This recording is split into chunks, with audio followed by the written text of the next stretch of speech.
जय हिंद दोस्तों, ये हमारी भारतीय समाज की आज 12वीं क्लास है। हम जनसंख्या एवं संबंध मुद्दों वाला टॉपिक देख रहे हैं। तो चलिए देखते हैं इसमें अगला टॉपिक क्या है। तो देखिए, अगला टॉपिक है हमारा भारत में जनसंख्या वृद्धि एवं विकास, आर्थिक विकास। मतलब इस टॉपिक में हम जनसंख्या वृद्धि और आर्थिक विकास इन दोनों के संबंध को पढ़ेंगे, ठीक है। तो देखिए, इस संबंध में पहले अब हम देखते हैं कि आर्थिक विकास का जनसंख्या वृद्धि पर कैसा प्रभाव होता है। देखिए, आर्थिक विकास आपको मालूम है कि आर्थिक समाज तीन तरह का होता है: अविकसित समाज, विकासशील समाज और विकसित समाज। ये आर्थिक समाज, ठीक है ना। तो अब इसमें अब दो तरह के, सकारात्मक होगा या नकारात्मक होगा। तो सकारात्मक प्रभाव किस किस पर पड़ता है? तो विकासशील समाज और विकसित समाज पर मतलब ये सकारात्मक, मतलब आर्थिक विकास का जनसंख्या वृद्धि पर क्या प्रभाव है। तो इसका सकारात्मक प्रभाव दो समाज पड़ता है: विकासशील समाज और विकसित समाज। और नकारात्मक प्रभाव कैसा किस पर पड़ता है? अल्प विकसित समाज पर। तो चलिए देखते हैं। सकारात्मक पहला है विकासशील। तो देखो, विकासशील समाज में क्या होता है, आपको मालूम है विकासशील समाज में ये मध्यम आर्थिक विकास वाले होते हैं और विकसित समाज उच्च विकास वाला। तो जब मध्यम आर्थिक विकास समाज होता है, तो यहाँ पे क्या होता है कि भाई मध्यम आर्थिक में स्वास्थ्य जैसे जन्म दर कम हो जाती है। जन्म दर कम क्यों हो जाती है? क्योंकि यहाँ पे क्या है मतलब पढ़े स्वास्थ्य सुविधा मिल जाती है उनको, शिक्षा की सुविधा मिल जाती है, रोजगार उनको पर्याप्त मात्रा में मिल जाता है। तो यहाँ पे क्या होता है, जन्म दर कम हो जाती है। अब मृत्यु दर भी कम हो जाती है। मृत्यु दर कम क्यों हो जाती है? क्योंकि मेडिकल सुविधा इनको मिल जाती है। तो जन्म दर और मृत्यु दर लगभग बराबर हो जाती है। तो यहाँ पे कैसी जनसंख्या, स्थिर जनसंख्या वृद्धि होती है। मतलब कि अगर मैं बोलूँ कि विकासशील समाज है और वहाँ विकासशील समाज की अर्थव्यवस्था कैसी होगी? मध्यम अर्थव्यवस्था। तो वहाँ पे जो जन्म दर मतलब कि वहाँ पे जो जनसंख्या वृद्धि दर होगी वो लगभग स्थिर होती है। और वहीं अगर आप विकसित समाज में चले जाती है, सकारात्मक प्रभाव, अगर आप विकसित समाज में तो वहाँ पे आपको मालूम है कि उच्च विकास दर होता है। अब जब उच्च विकास दर होता है, तो वहाँ पे क्या हो जाता है कि जन्म दर बहुत कम हो जाती है। जन्म दर मतलब कि लगभग अब लोग इतने ज़्यादा भौतिकवादी हो जाते हैं, इंटरटेनमेंट के साधन बहुत ज़्यादा है, बच्चे पैदा करने में उनको ना भरोसा है, या धर्म का भी प्रभाव कम हो जाता है। तो जन्म दर तो बहुत कम है और मृत्यु दर भी कम हो जाती है। मृत्यु दर, अब कोई महाकाल कोरोना जैसी दिक्कत ना आ जाए तो मृत्यु दर भी कम। तो वहाँ पे क्या हो जाता है, निम्न जनसंख्या दर, कभी कभी तो नकारात्मक। यूरोपीय देश ऐसे हैं जहाँ जनसंख्या वृद्धि दर नकारात्मक है, तो वहाँ पे ऐसा हो जाता है। भारत में ये जो सकारात्मक प्रभाव, क्योंकि भारत विकासशील समाज है, तो 1971 के बाद ऐसा मतलब कि सकारात्मक व्यवस्था भारत ने की है। अब अगर नकारात्मक, तो आपको मालूम है अल्प विकसित, अब अल्प विकसित समाज में निम्न आर्थिक विकास होता है। वहाँ आर्थिक विकास होता ही नहीं है। वहाँ पे कोई ना स्वास्थ्य की सुविधा, ना जैसे जनसंख्या वृद्धि दर यहाँ अधिक होती है। क्यों? क्योंकि शिक्षा नहीं है, स्वास्थ्य नहीं है, कोई काम भी नहीं, बेरोजगार है, तो जनसंख्या जन्म दर अधिक हो जाती है। और मेडिकल सुविधा ना होने के कारण वहाँ मृत्यु दर भी मतलब कि अधिक रहती है। तो वहाँ पे क्या होता है, उच्च जनसंख्या वृद्धि दर हो जाती है। जैसे अफ्रीका में आप देखिए जनसंख्या वृद्धि दर कितनी ज्यादा है, ठीक है।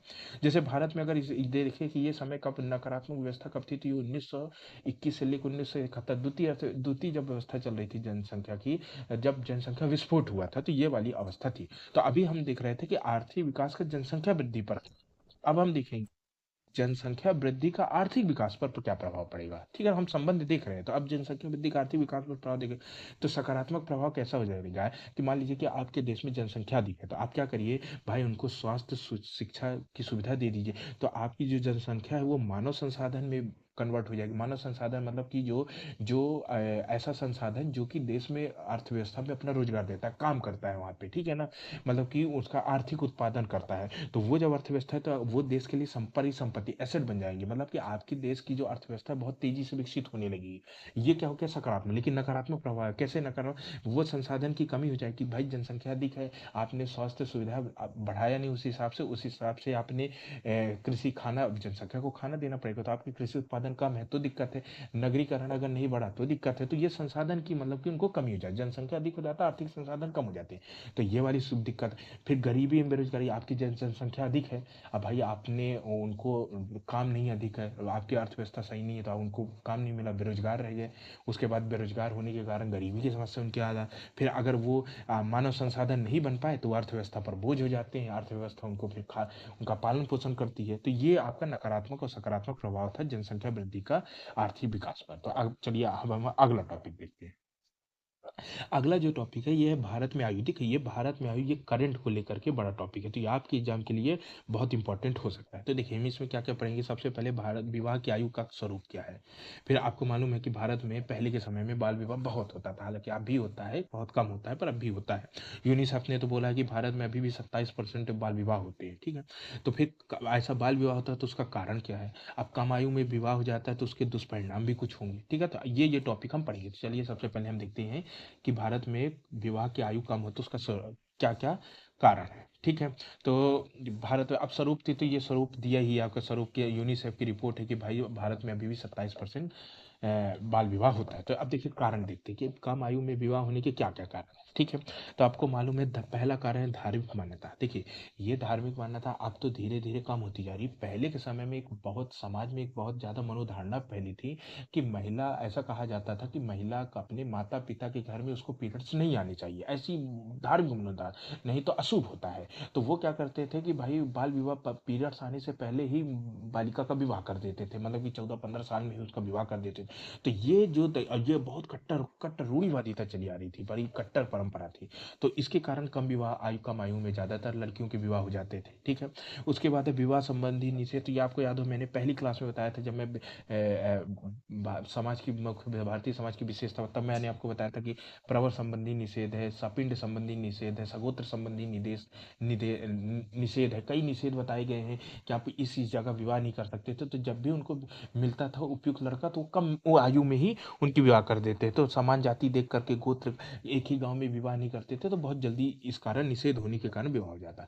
दूसरा है पित्त सत्तात्मकता। अब आपको मालूम है पित्त सत्तात्मा में क्या होता है कि आप घर का मुखिया पिता होता है, ठीक है? महिला तो होती नहीं। तो पिता क्या होता है, पिता को ये लगता है कि जैसे हमारे उनके घर में बहुत बच्चे हैं तो उनको ये लगता है कि जल्दी जल्दी विवाह करके अपनी जिम्मेदारी से मुक्त हो जाए, ठीक है? तो ऐसा ऐसा पूरे समाज में चला। तो कम विवाह में पित्त सत्तात्मकता के कारण विवाह कम आयु में बालिका का विवाह हो जाता था। उसके बाद है स्त्रियों का पुरुष पर अब आर्थिक जैसे मालूम है कि उनको जैसे घर में पहले के समय में भी अभी भी बहुत हद तक जो स्त्रियां हैं वो आर्थिक रूप से सशक्त नहीं है, जॉब नहीं करती है, तो वो निर्भरता उनकी पुरुषों पर है। तो जब पुरुषों पर उनकी निर्भरता है तो वो ये सोचते हैं कि इसका जल्दी से विवाह कर दो ताकि हमारी आर्थिक जो जिम्मेदारी है वो कम हो जाएगी, मतलब उसके खर्चा नहीं उठाना पड़ेगा। जितना जो खर्चा हम आगे घर बैठा के रखेंगे बालिका को, उतना तो उसका दहेज दे करके विवाह कर देंगे। तो ये जो मान्यता रही है, ये कारण कम आयु में विवाह को बहुत प्रेरित करती है। उसके बाद है दहेज प्रथा। दहेज प्रथा को लेकर के लड़कियों का जल्दी विवाह इसलिए भी कर दिया जाता है क्योंकि उनको लगता है कि भाई छोटी उम्र में विवाह कर देंगे तो कम दहेज देना पड़ेगा। अगर लड़की आयु हो जाएगी तो जब लड़की की उम्र बढ़ जाती है, 25-30 साल हो जाती है, पहले के समय में भी अभी भी बहुत हद तक गाँवों में, तो फिर लड़का भी नहीं मिल पाता है, फिर या बड़ा मुश्किल से लड़का मिलता है तो दहेज बहुत अधिक देना पड़ता है। तो ये दो दहेज प्रथा थी, ये भी फिर अशिक्षा में जागरूकता। अब लड़की पढ़ी लिखी नहीं है, आपने लड़की को शिक्षा नहीं दिया, तो फिर उनको लगता है कि भाई लड़की को पढ़ नहीं रही है तो घर बैठा के करें क्या, तो उसका विवाह ही कर दो। जागरूकता, समाज में भी जागरूकता नहीं, लड़की अपने अधिकार को लेकर जागरूक नहीं है तो वो भी जैसा घर का मुखिया कहता है वैसा ही कर लेती।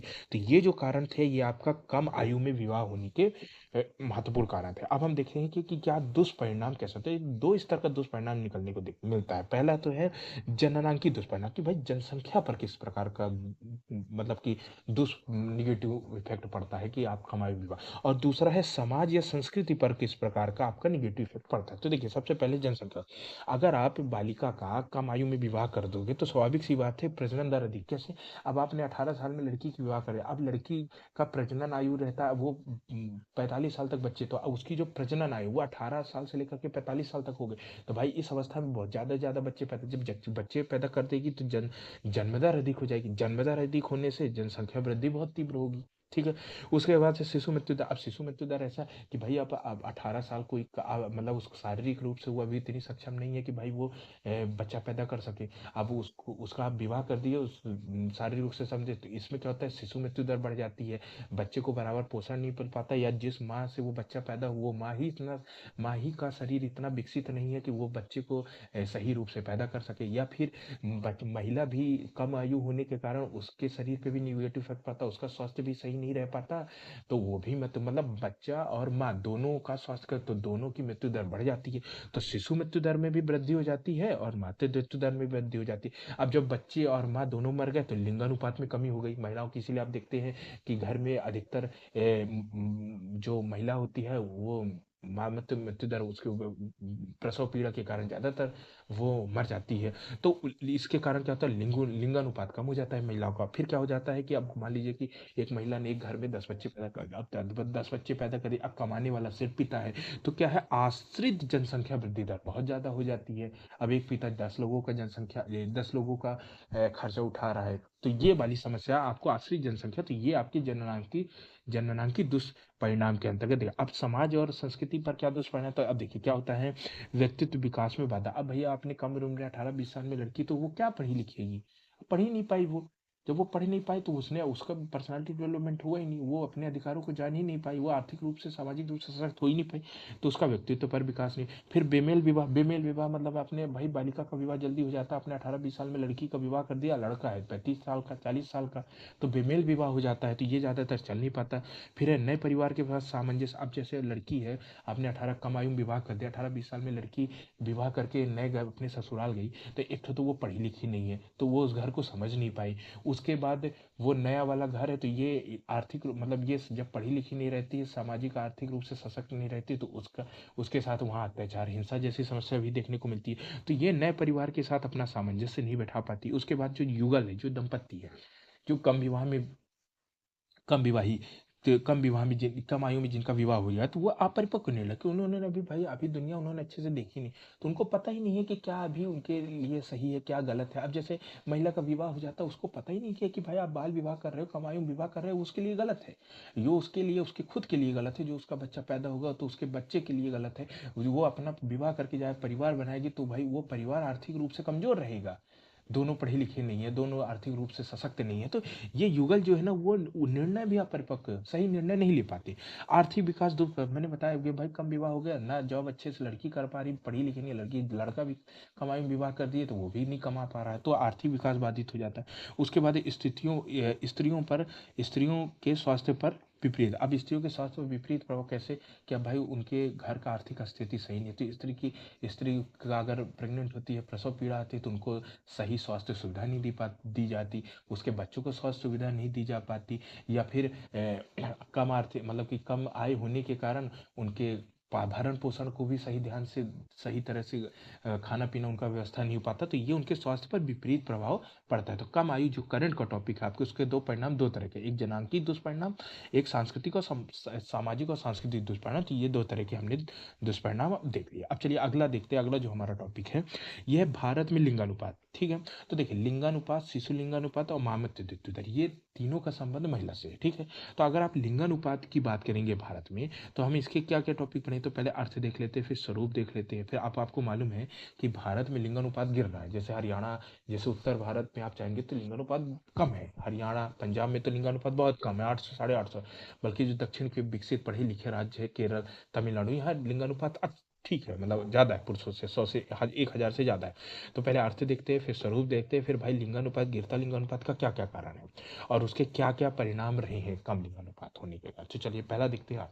तो देखिए अर्थ क्या है लिंगानुपात का, तो सीधे से है कि 1000 पुरुषों में स्त्रियों की संख्या, 1000 मतलब यहाँ पे हो जाएगा, अगर इसका सूत्र फॉर्मूला बनाएंगे तो ये हो जाएगी आपकी स्त्रियों की संख्या बटे 1000, ये 1000 पुरुष हैं। ठीक है, तो ये आपका फॉर्मूला हो गया।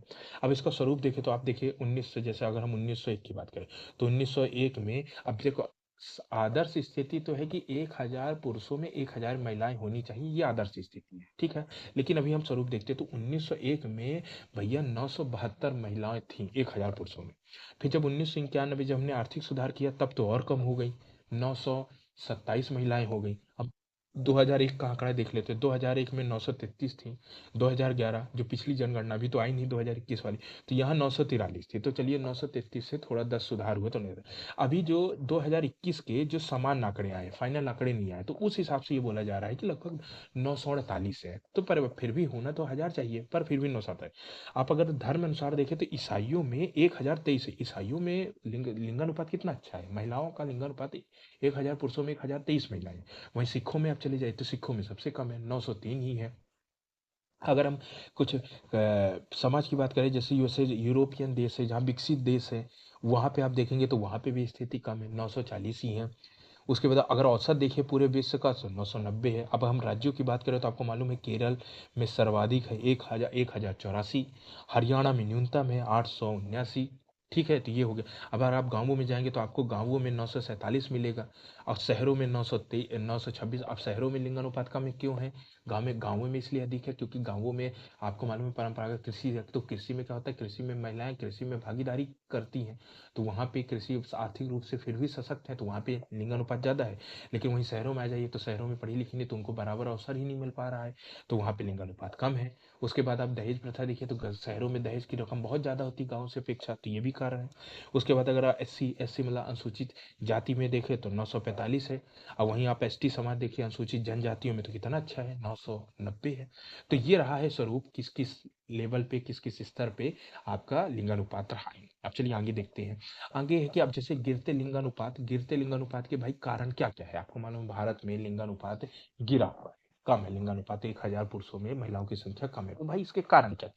तो चलिए देखिए, पहला तो कारण है आपको मालूम है कि पितृसत्तात्मकता और एवं पितृसत्तात्मक एवं स्त्रियों की निम्न स्थिति की निरंतरता। अब भाई पितृसत्तात्मकता है, महिलाओं पितृसत्तात्मक होने के कारण महिलाओं की घर में बराबरी नहीं है।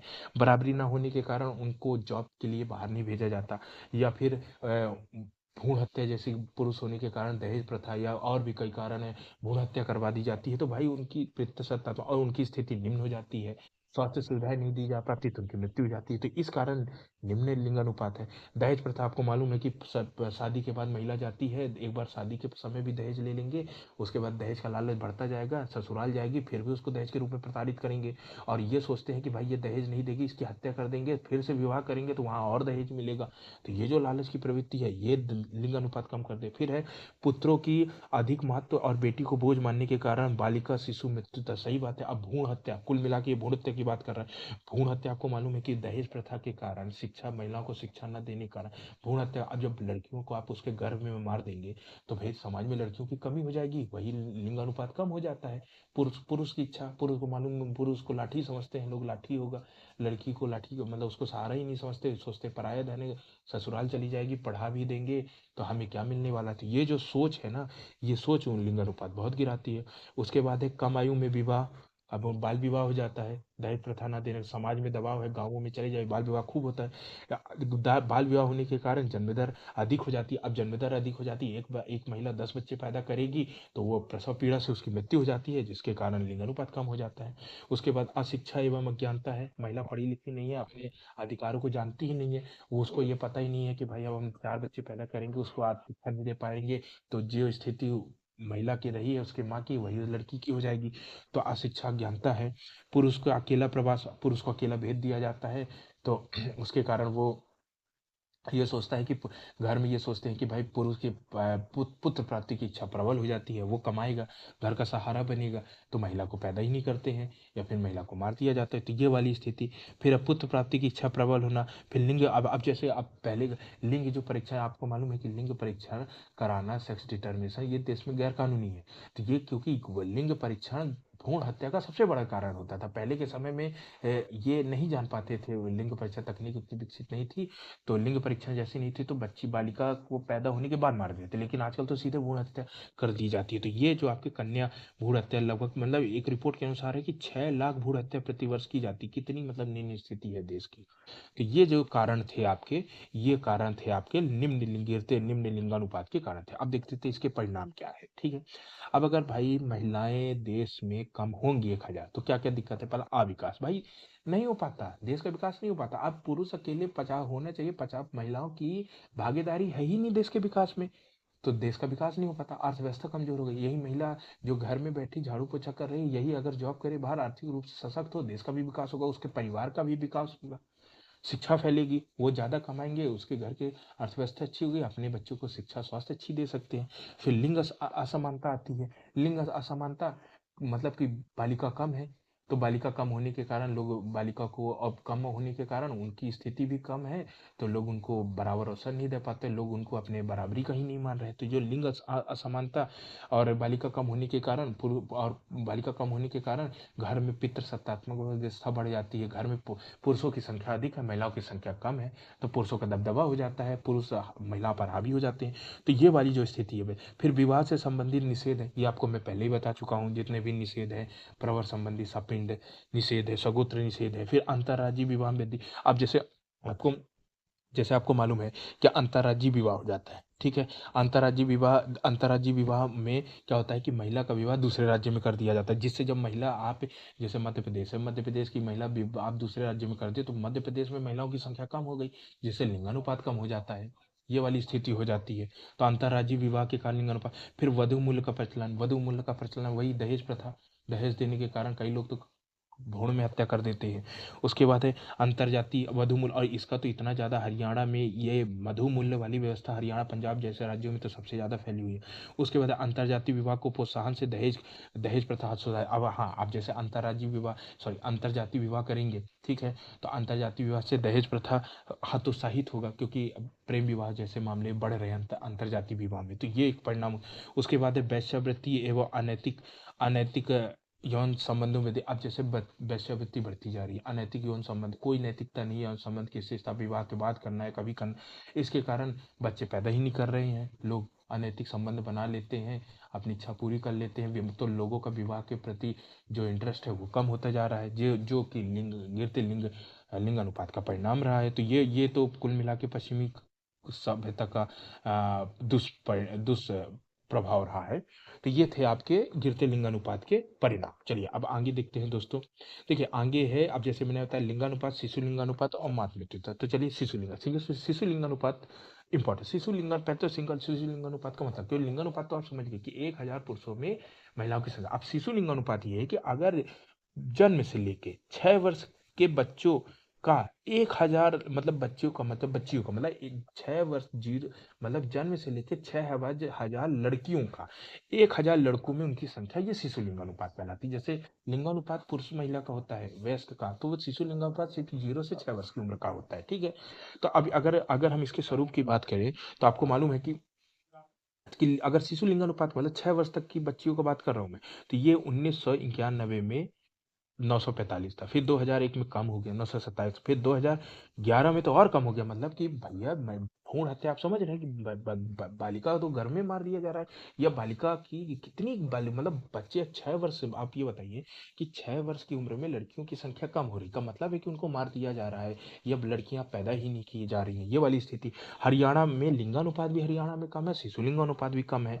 सबसे अधिक वहां पे लिंगानुपात सबसे अधिक केरल में था, यहाँ शिशु लिंगानुपात सबसे अधिक आंध्र प्रदेश में। एसटी में देखिए 945 957 है, एससी में 933 है, गांवों में लिंगानुपात 923 है, शहरों में शिशु लिंगानुपात 905 है, ठीक है। तो ये स्वरूप रहा है आपका शिशु लिंगानुपात का, ये अर्थ हो गया। अब देखिए गिरते शिशु लिंगानुपात के कारण और गिरते शिशु लिंगानुपात के परिणाम। तो देखिए जो कारण और जो परिणाम आपके गिरते लिंगानुपात के हैं, ठीक है ना, जैसे कारण और परिणाम की बात करें तो सेम टू सेम यही कारण यही आपके परिणाम आ जाएगा। गिरते शिशु, यहाँ पे शिशु लिंगानुपात कर देंगे तो शिशु लिंगानुपात के परिणाम हो जाएगा, और यहाँ पे आप शिशु लिंगानुपात कर देंगे तो ये शिशु लिंगानुपात के कारण, मतलब कि जो जो कारण लिंगानुपात का है वही कारण शिशु लिंगानुपात का, और वही कारण आपका वही परिणाम आपका शिशु लिंग का। और सेम टू सेम जब मैं आपको भ्रूण कन्या भ्रूण हत्या बताऊंगा ना, तो कन्या भ्रूण हत्या में भी यही कारण आपका, जो कारण आपके गिरते लिंगानुपात के हैं वही कारण आपके कन्या भ्रूण हत्या के हैं, ठीक है, और वही परिणाम आपके कन्या भ्रूण हत्या के भी होंगे। तो आपका शिशु लिंगानुपात लिंगानुपात और कन्या कन्या भ्रूण हत्या, इसके जो कारण और परिणाम है ये कॉमन रहेंगे, एक ही कर सकते हैं। तो चलिए अब देख लेते हैं भारत में कन्या भ्रूण हत्या के क्या क्या क्या अर्थ है और क्या स्वरूप है, ठीक है।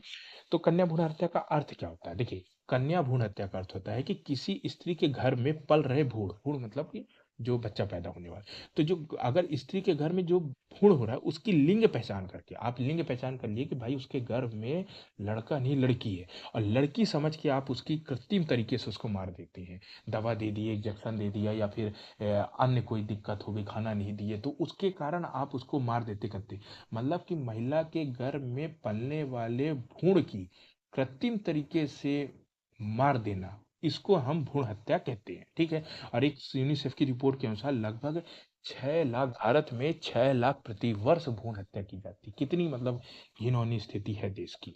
और इसके बाद मैंने आपको ये कन्या भ्रूण हत्या के कारण और कन्या भ्रूण हत्या के परिणाम आपको बता दिए। तो दोस्तों इसी के साथ हमारा ये जो जनसंख्या और संबंध मुद्दों वाला टॉपिक था, इसके मैंने 2 वीडियो दिए हैं, क्लास नंबर 11 और क्लास नंबर 12। तो इसी के साथ हमारे ये टॉपिक खत्म होता है। अगले वाले में फिर हम गरीबी वाला टॉपिक शुरू करेंगे।